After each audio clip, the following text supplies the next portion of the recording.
Olá, meus amigos, Deus abençoe todos vocês, que esta meditação na palavra de Deus venha ao encontro da sua necessidade.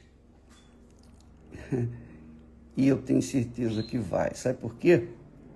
Porque nessa história, a história do rico e Lázaro é uma história verídica,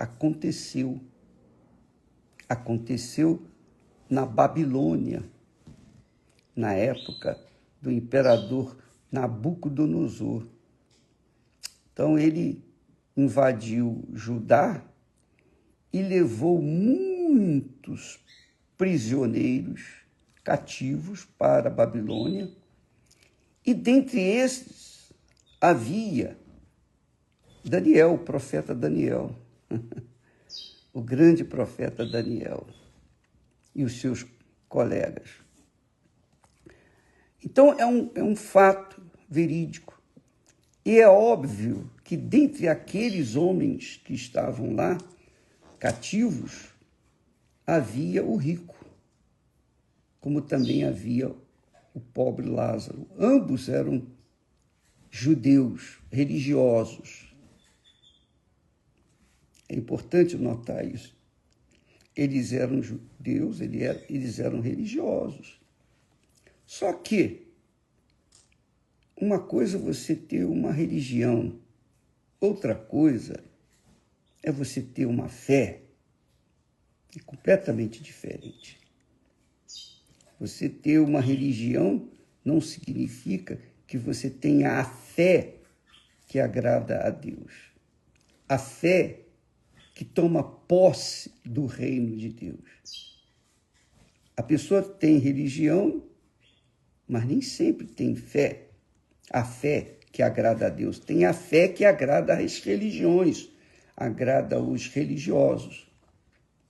Então nós aprendemos extremamente coisas gloriosas nesse texto sagrado lá de Lucas, Evangelho de Lucas, capítulo 16, a partir do versículo 19, quando o texto sagrado, puxa vida, é muito bacana. Eu vou pegar aqui o texto. Jesus começa dizendo assim, presta atenção, cada palavra na Bíblia, você tem que ter atenção para ela. Às vezes, aparentemente, não diz nada, mas se você começar a pensar, raciocinar, meditar nela, você vai descobrir uma imensidão de riqueza. Eu considero as Sagradas Escrituras como um mar. Então, quando você, por exemplo, nada no mar, e você olha para o fundo, dentro d'água, você tem uma visão pequena, miúda, do que há debaixo das águas. Mas quanto mais você se aprofunda, quanto mais você desce as águas do mar, mais beleza você encontra.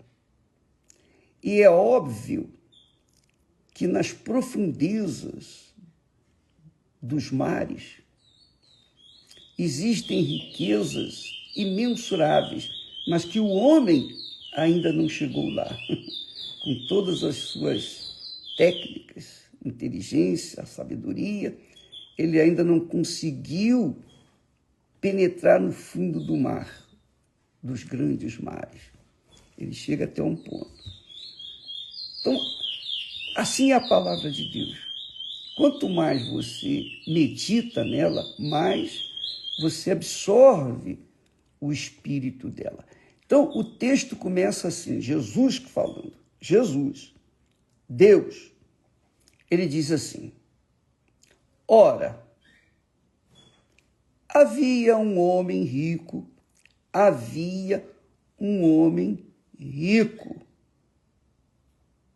Ele não disse como uma parábola. O reino de Deus é como o homem que semeou a semente na sua terra.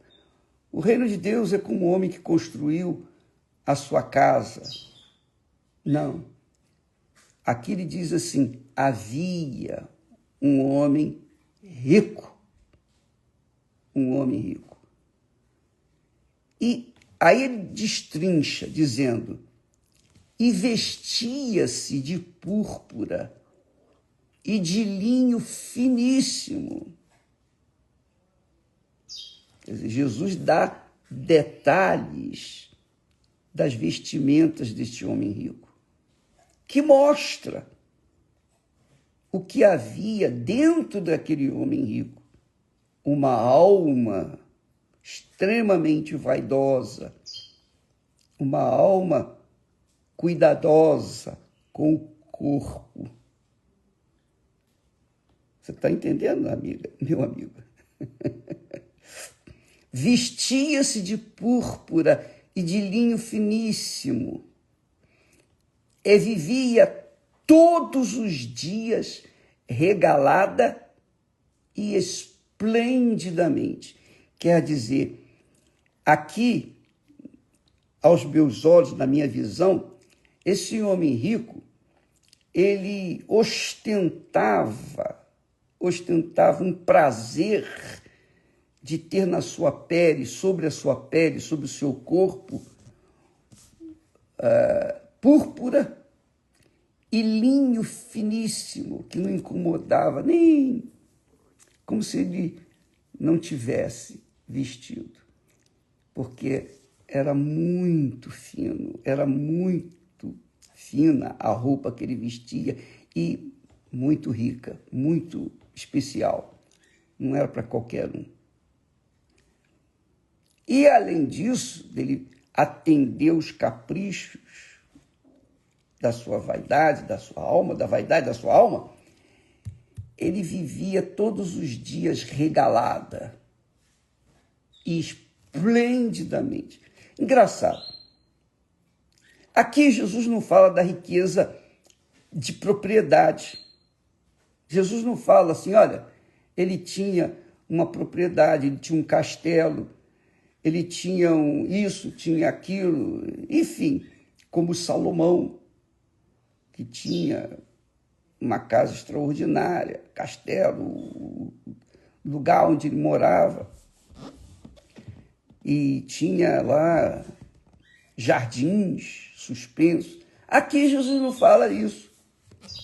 Jesus não fala. Ele menciona que ele, quer dizer, dando a definição da riqueza desse homem rico, ele diz: vestia-se de púrpura e de linho finíssimo e vivia todos os dias regalado e esplendidamente. Então, quando a pessoa lê isso, eu já li N vezes esse texto, eu nunca tinha reparado isso, nunca.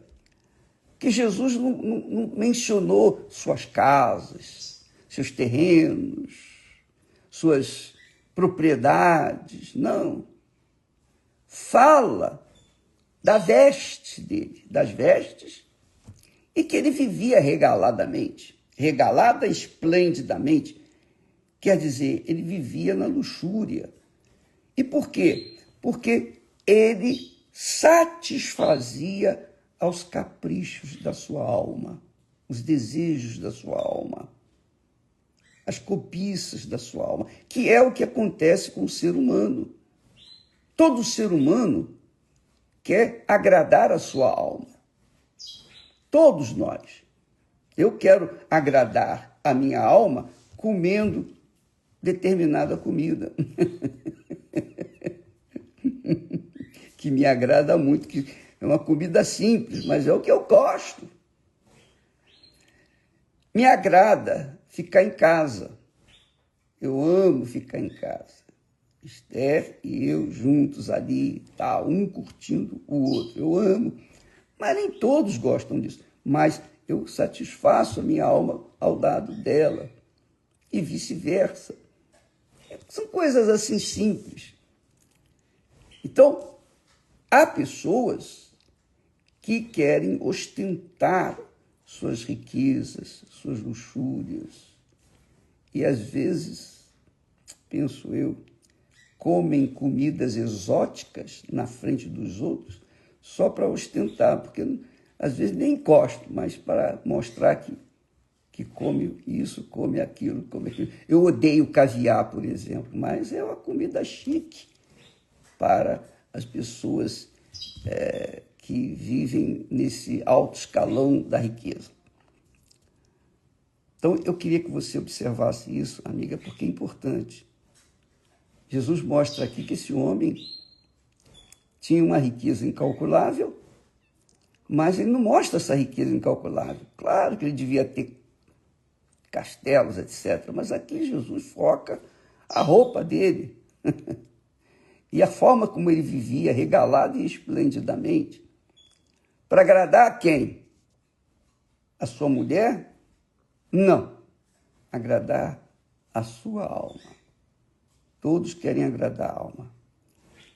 E diga-se de passagem, a alma, a nossa alma, está sempre a buscar novidades, sempre a querer mais. Nunca está satisfeita. Você verifica, por exemplo, os grandes homens ricos deste mundo, eles querem mais dinheiro. Mas eles têm dinheiro que, se gastar aos montes, eles não vão conseguir viver o tempo suficiente para gastar tudo. Mas eles querem mais. E mais. O rico sempre quer mais, mais e mais. Assim também, assim também é quando a gente encontra uma comida saborosa, a gente quer sempre comer mais um pouquinho.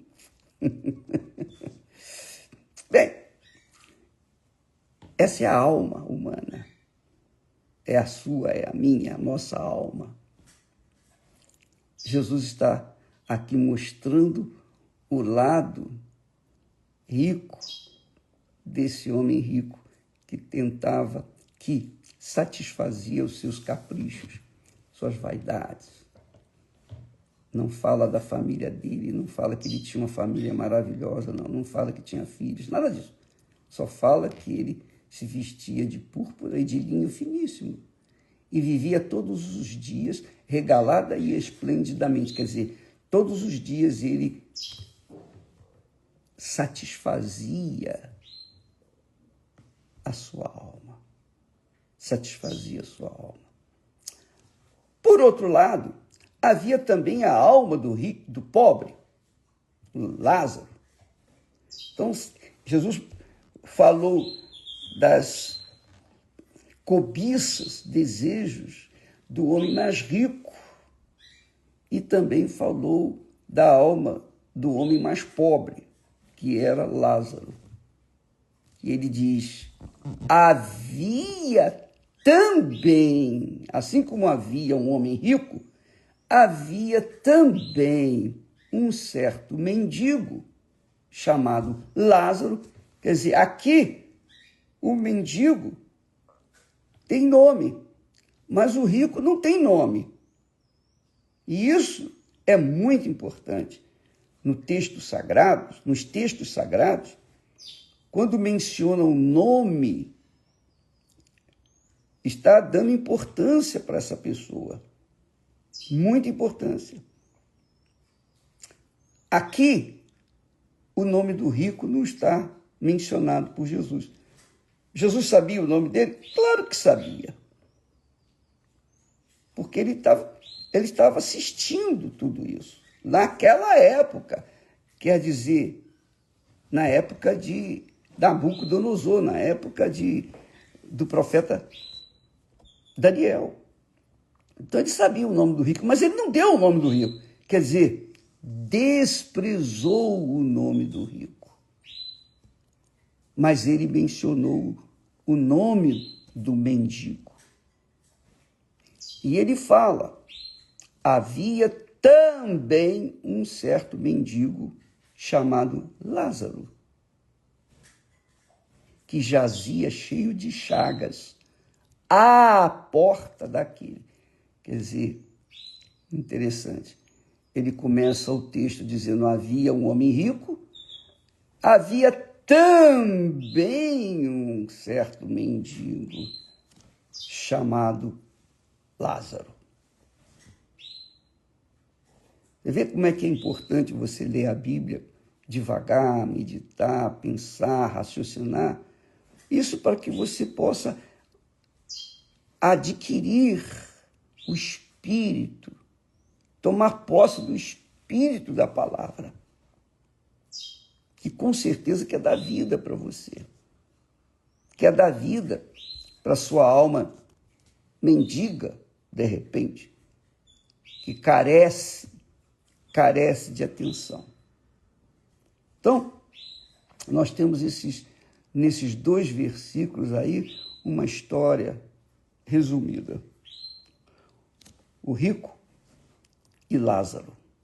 Havia também um certo mendigo chamado Lázaro, que jazia cheio de chagas à porta daquele. Quer dizer, Lázaro deveria estar com lepra, digamos assim, à porta daquele homem. E desejava. O que ele desejava? Ele desejava matar a sua fome. E matar a fome é atender também os caprichos da alma, os desejos da alma, não é? Não, é do corpo, bispo. Sim, é o corpo. Mas dentro desse corpo tem uma alma. E essa alma quer ser saciada, ela sente fome através do corpo. Viu? Entende?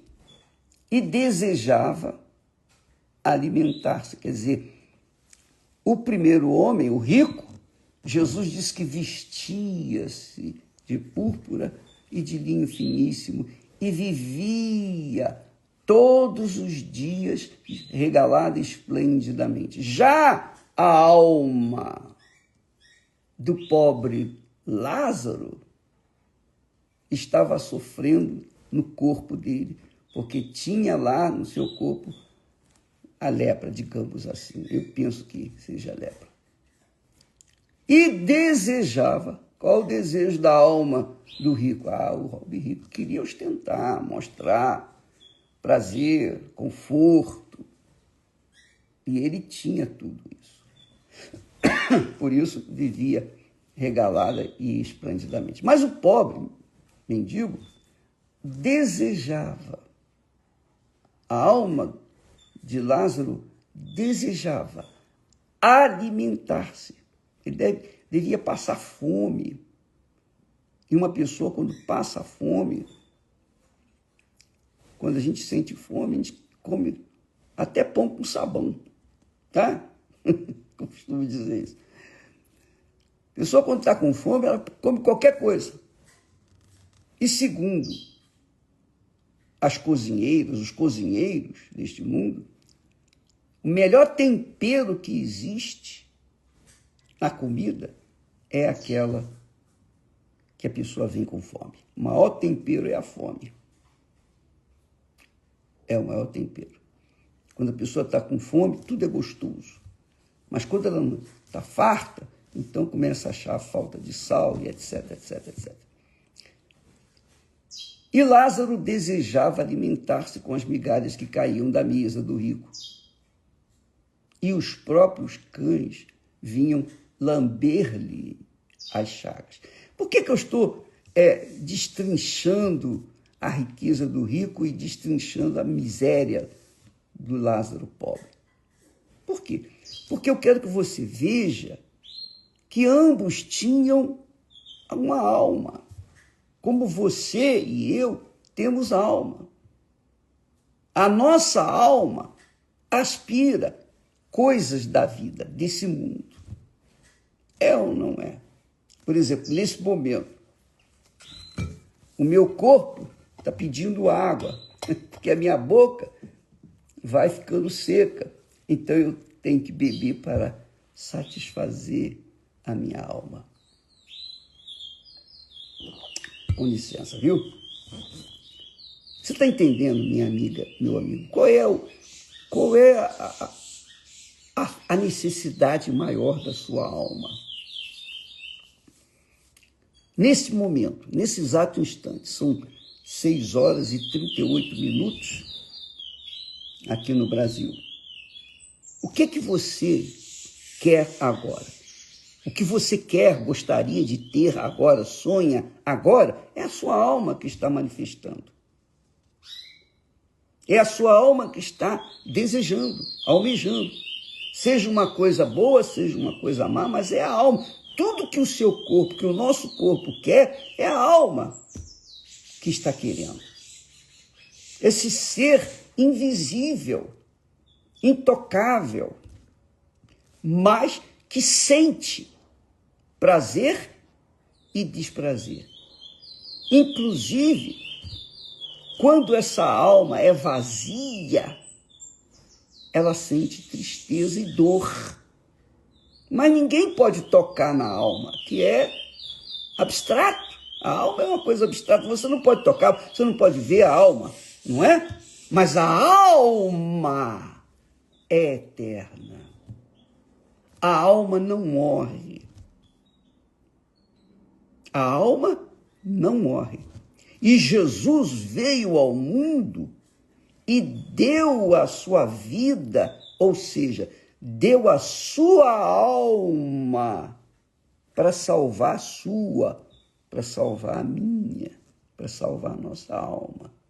Ele deu a sua alma para salvar a nossa alma. Lembra que ele falou, antes de ser preso, julgado, condenado? Jesus disse lá no jardim do Getsemane, ele diz assim: a minha alma está profundamente triste até a morte. A minha alma está profundamente triste até a morte. Por isso ele orou 3 vezes. Quer dizer, mostrou verdadeiramente que queria.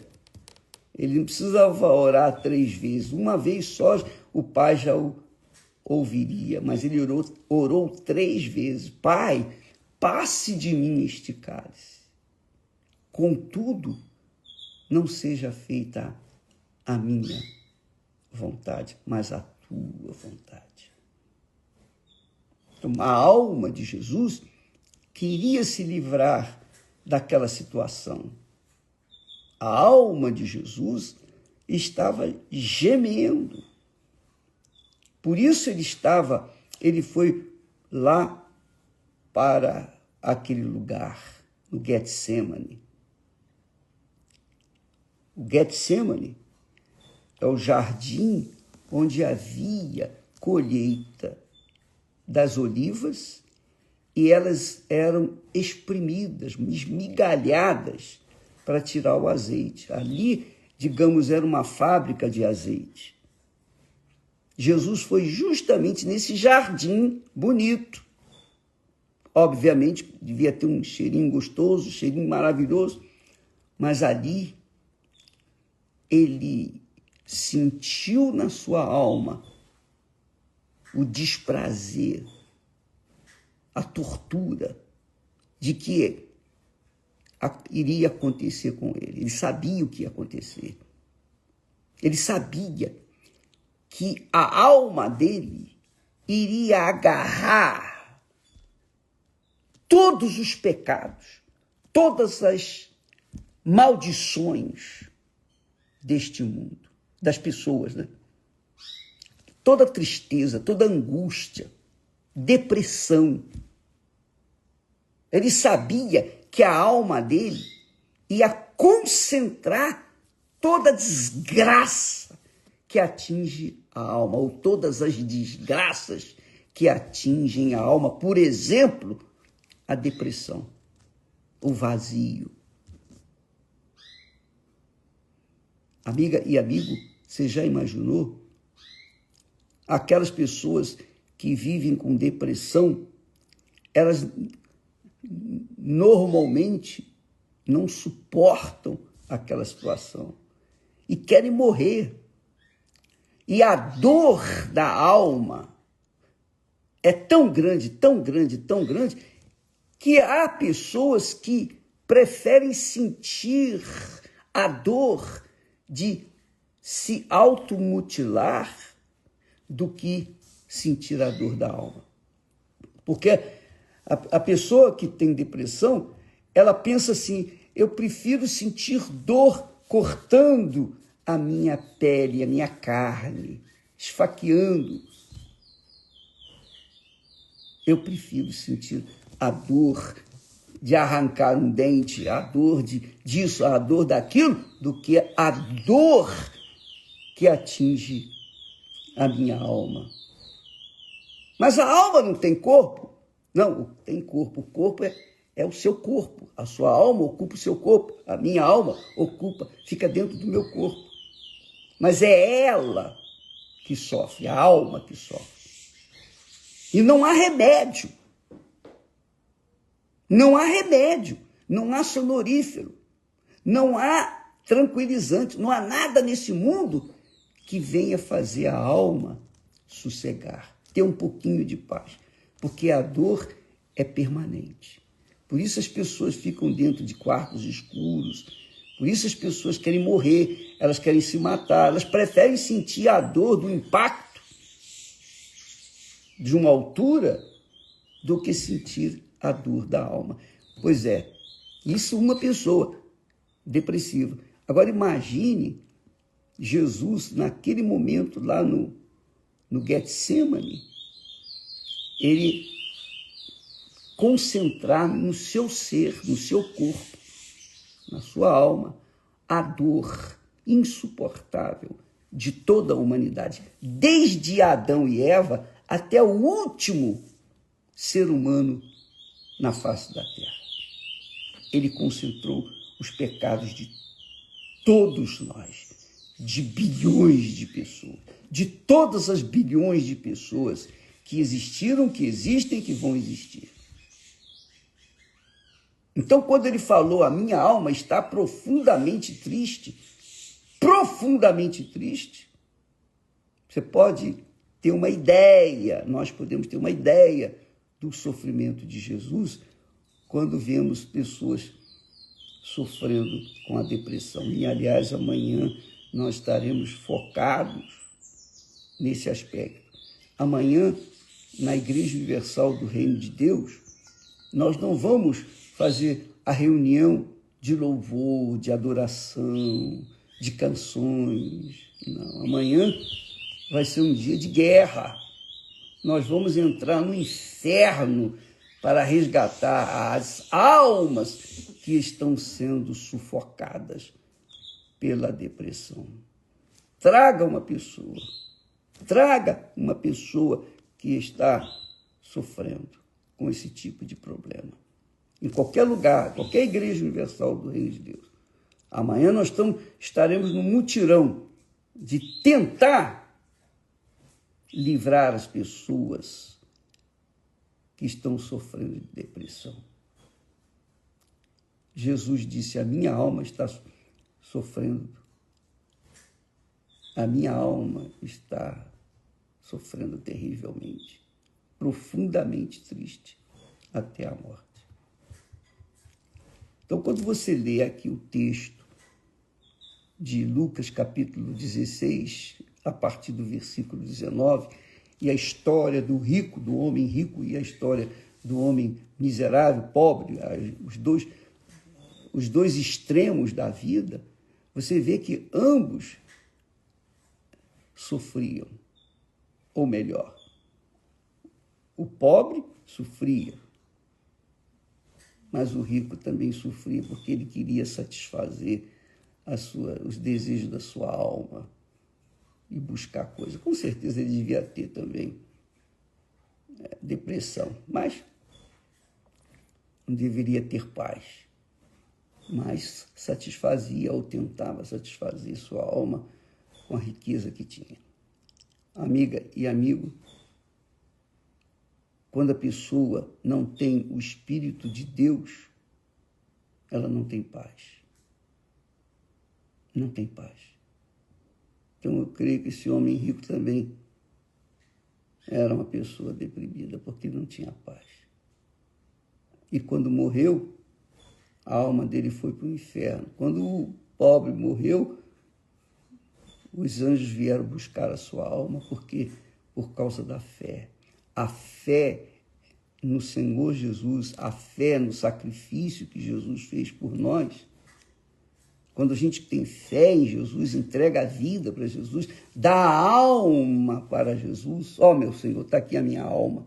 Ela é entregue nas tuas mãos. Seja feita a tua vontade. Assim como o Senhor colocou a tua alma no altar para salvar a minha alma, eu também coloco a minha alma no altar para te servir e fazer a tua vontade. Amanhã nós vamos falar mais a esse respeito. Vamos tentar destrinchar essa história do homem rico e Lázaro, para que você possa compreender melhor o que é a alma, porque há uma diferença entre alma e alma. Há diferença enorme. Mas quando a pessoa crê no Senhor Jesus, ela entrega a sua vida 100%. É como se ela tivesse sido crucificada e estava literalmente livre, ou estaria literalmente livre de seus pecados. Eles teriam sido expurgados. Por quê? Porque sacrificaram a sua alma em favor da sua salvação. Jesus fez isso por nós. Nós não poderíamos ter feito por nós mesmos. Só Ele poderia ter feito, porque Ele foi perfeito. Ele é o Cordeiro perfeito, que deu a sua vida, a sua alma, para salvar, resgatar a nossa. Então, quando a gente tem a fé, essa fé no Senhor Jesus, a gente entrega a vida para Ele, a alma para Ele. E uma vez entregando a nossa alma para Ele, então o Espírito Santo vem e traz a paz. É alma por alma. Ele deu a alma dele pela sua.